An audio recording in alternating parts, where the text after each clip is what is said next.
Manchester City's dismal season is one game away from finishing, and I can't lie, I'm looking forward to it. I'm looking forward to next season because this season has been incredibly underwhelming, and I've got some stats to deliver you. Quite simplistic stats, actually, because a lot of people have been approaching this from the analytical standpoint and looking for a solution to problems that aren't even there quite often. Some City fans have been doing this season, and I think it's quite simplistic. It's one of the many reasons Manchester City have been suffering this season. So before I go into the stats, I want to remind you, make sure you're liking and subscribing to Typical City if you aren't already. The Fulham preview is coming up as well. We've got to win that game. We have absolutely got to win that game. I don't know why I'm whispering, but I swear to God, we've got to win that game. We absolutely need to win that game. It's vitally important. But have a look at this. These are the defensive stats for Manchester City for this season. So straight away, I was panicking when I saw this, thinking, oh my God, we are bottom. We're the worst in the league for defensive stats, worst in the league for interceptions, worst in the league for clearances, worst in the league for recoveries. I was thinking, oh shit. Like, what's the problem here then? Well, I thought, well, hang on a minute. We're probably one of the sides that have the least amount of defending to do because we have the ball for the majority of the game. So I thought, okay, well, let's have a quick look at the miscellaneous stats, for example. We're actually a bunch of dirty bastards, as you can see here, with the most amount of yellow cards. We're fifth in terms of red cards, but we've committed the most fouls in the Premier League this season and the most yellow cards. When I saw that doesn't really marry up. The team that has the worst defensive stats but the most amount of yellow cards, that's preventing transitions most commonly there with those numbers. Then I thought, well, let's compare it to last season. Then that's surely the problem then. So this is last season's defensive stats. They're the same. They're exactly the same. We're the worst in the league for interceptions, for clearances, tackles attempted, tackles won. We're a little bit better in terms of recoveries, but only by one position. We've gone up one position in the league. And again, same with yellow cards, same with fouls for the previous season where we won the league. You know, worst defenders for committing fouls and getting yellow cards. Now, I went on to the attacking stats for this season. So, goals were second. And assists were third, XG were third, expected assists were second, possession, as you can see, which explains why we have so little defending to do because we're top in that department as well. And it probably explains our position in the league to see us in second and lots of second and third and second in there. And we are third in the Premier League. So surprise, surprise. But then I thought, well, what's the difference here? So let's have a look at the 23-24 season for the attacking stats. We're first in that regard. So while it's a small difference in terms of position in the league, first in terms of goals, first in terms of assists, we're second in terms of XG, but we're top in terms of expected assists as well. So people will look at that and go, well, that's a small difference, Johnny. That's a small difference. But at that level, the difference is actually massive when you look at this. Now, this is the goals and assists from the two seasons. Now, I've mentioned this already this season, the fact that we've lost Alvarez and we've lost Rodri. You know where I'm going with this if you've seen that video already. On the left, you can see our goals and assist column. From the 23-24 season, a total from our top 9 performers for that season, 144 goals. Compared to this season, goals and assists from our top 9 performers, only 92 goals in total from those top 9 players. Now that's a 52 goal difference between the two seasons, between 23-24's top 9 performers and 24-25's top 9 performers. 52 goals. And you know what's crazy about these numbers is Phil Foden, 27 goal involvements Phil Foden got to his name in the 23-24 season compared to this season's 9. That's a third.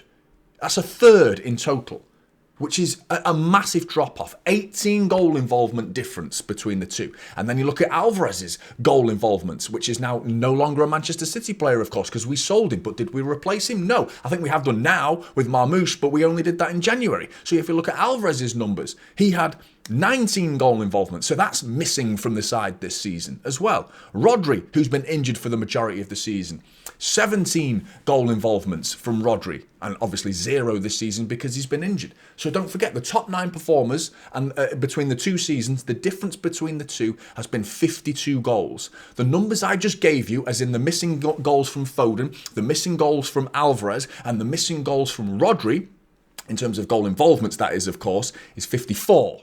So only 2 goal involvement difference between the rest of the Manchester City squad combined. So those 3 players, 2 of which have been missing for the whole season, one because he was sold and one because he was injured, and the other one has just had a massive, massive drop-off in quality in the likes of Phil Foden. Very, very simple. You are missing 54 goal involvements from your side that was there last season that won you the league. The defensive numbers this season marry up to the last season. We're the same. It's the same as last season. Going forward, there is a difference that where we've dropped down a position or two in the league. And guess what? In terms of the actual league itself, we have dropped down a position or two in the league and we need to get that back. So I'm looking at you, Omar Mamouche, for next season. Can you deliver what Alvarez was delivering compared to 19 goal involvements? He's on course to do it because this season he's got 7 goal involvements in 15 games, which is one every other game, almost. Very impressive from Marmouche. If he can carry that into next season, when he settles a bit more in this Manchester City squad, with the return of Rodri as well, you're only then pointing the finger at Phil Foden and saying, can you get back to that 23-24 season? Because we need you, mate. We need you, mate. And if we don't need you, we need to sign someone else. We need to sign someone else to fill that gap. Could Reinders fill that gap? Because he knows where the back of the net is. He's got a great goal contribution to AC Milan's side this season. I'm looking at him and thinking maybe he could up the ante for Manchester City and get us into the title-winning side that we once were with the goals and assists, and it's vitally important. Now, Fulham preview. I'm excited for this one, but I'm very, very nervous because all we need is a point. Fulham have been incredibly inconsistent this season, winning 8 and losing 9 of their previous 17 games. They did beat Brentford last week, which was a very good performance against a Brentford side that is notoriously difficult to go away to the G-Tech Community Stadium and pick up all 3 points. But they did that, Fulham. But they lost their previous 2 home games. Manchester City, on the other hand, have only won 1 of their previous 4 home games. So we, while being unbeaten in 9, our away form hasn't been great. It's not been great. We've not been winning away from home, but the point remains we do not need to win. We just need a point. But I would love to go out on a high. Kevin De Bruyne's final game. Those Fulham fans get the privilege of seeing Kevin De Bruyne's final ever game in the Premier League, or at least in a Manchester City shirt, because they may be on his way to another Premier League club. I doubt it, but you never know. You never know. But City have got their work cut out for them. Do we start Haaland as well? Question marks over his ability to deliver towards the last 3 games at least. Anyway, since his return, Manchester City have been noticeably poorer in terms of their goal output. You know, against Southampton and against Crystal Palace in the cup final, we drew blanks.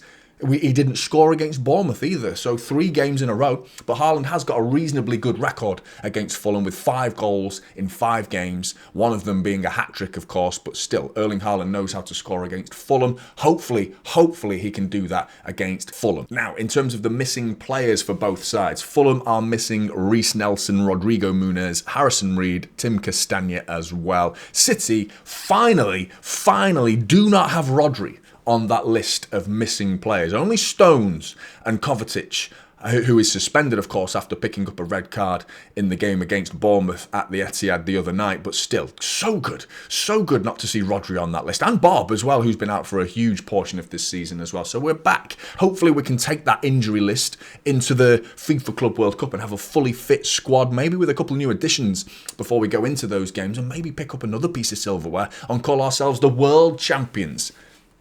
Question marks over that, but we'll see. Let's have a look at the predicted starting 11. I'm going to start with Fulham. I think Bernd Leno will be in between the sticks.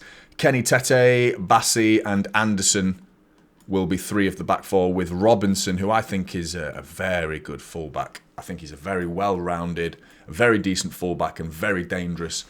Going up and down that left wing, brilliant at whipping a ball in, very attacking-minded threat that he's got there. You could see Tom Kearney. This is rumoured to be his last game for Fulham, potentially his last game, and they may want to give him a send-off. They could see some experimental changes in the Fulham side because they've got not much to fight for. They can only go up a spot or down a spot depending on the results around them, so there's not much there for Fulham, but these are the sort of games where you can take the shackles off if there's nothing there.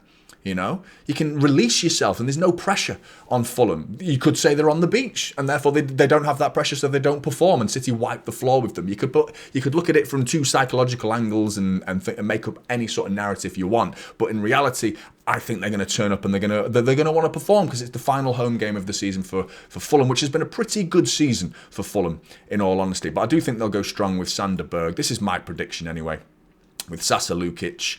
And I think we'll see the dangerous Adama Traore on the right, who should have had a hat-trick. I gave him man of the match, if you remember. I gave him man of the match against Manchester City for City. He got man of the match for City. It's pretty simple for me to pick man of the match, in truth. So yeah, Adama Traore.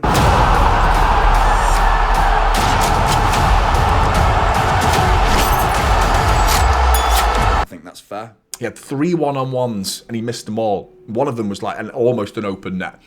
Couldn't believe how many opportunities we gifted him. And it was just systematic of Manchester City's downfall this season. Dominating the ball, one quick transition and we're done. We are done on the break, which is what Adama Traore is lethal at. But his end product has always been in question, and it was massively in question at the Etihad. You're hoping he can have another floundering end product sort of performance at Craven Cottage this time around.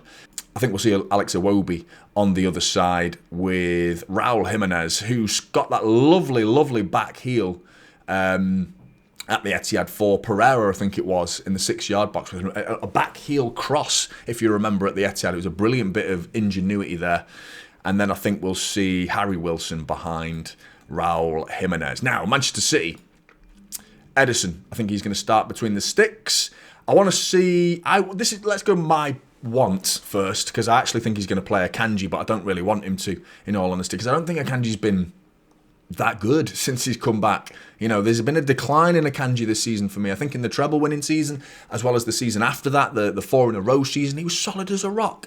He just doesn't seem as assured as he was in those 2 seasons. This season maybe he's been a bit disrupted by injuries here and there, but still, he's back, he's fit, and he's played a few games in a row now. And against Bournemouth, he was a little bit shaky on the ball here and there, I thought Akanji was. But Nunes, who gave away the opportunity for Bournemouth to get that goal at the end of the game. But before that, I thought he was bloody brilliant. I thought he's been he looks like a right back until he gives it away. Stupid moments that he can do these things where he just keep it simple at times, and he gave that goal away that was we deserved a clean sheet in that game as well, but he handed it to Bournemouth. But I still thought he was really, really good throughout that game, barring that moment.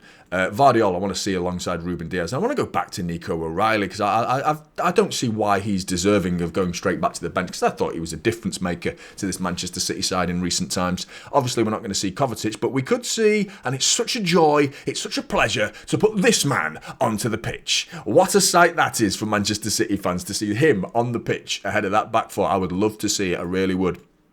A little less exciting, but I still think he's been a bit harshly treated this season, Gundogan. I think he's been a pretty decent since Christmas. Has Ilkay Gundogan not done much wrong for Manchester City, in all honesty? I think he's done really well. I think Bernardo Silva in recent weeks has been pretty good as well. And I'm going to go for that 4-2-2 system that you can't really fit him in. I've got to shove everyone back, actually, because everyone's bloody massive. So I need to move everyone back a little bit. But Bernardo Silva in there with the final game of his Manchester City career, Kevin De Bruyne ahead of him. And then I'm going to go with Haaland and Marmoush up top.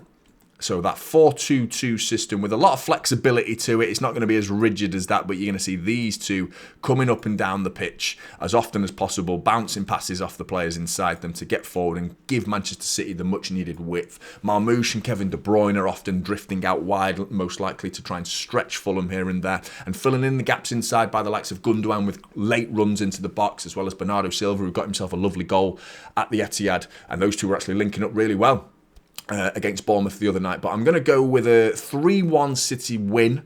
But I am nervous, man, because if we go 1-0 down and we start hearing the results of the other games, that Villa have taken the lead, Newcastle have taken the lead, or Chelsea or whoever it may be between them and Forest have taken the lead, it starts getting squeaky bum time, and all of a sudden City sitting in third could rapidly drop out of the Champions League spots. But we've just got to play the game, don't play the occasion, and I think we beat Fulham as a result of that. If we take the form from the Bournemouth game into that game, I think we beat him.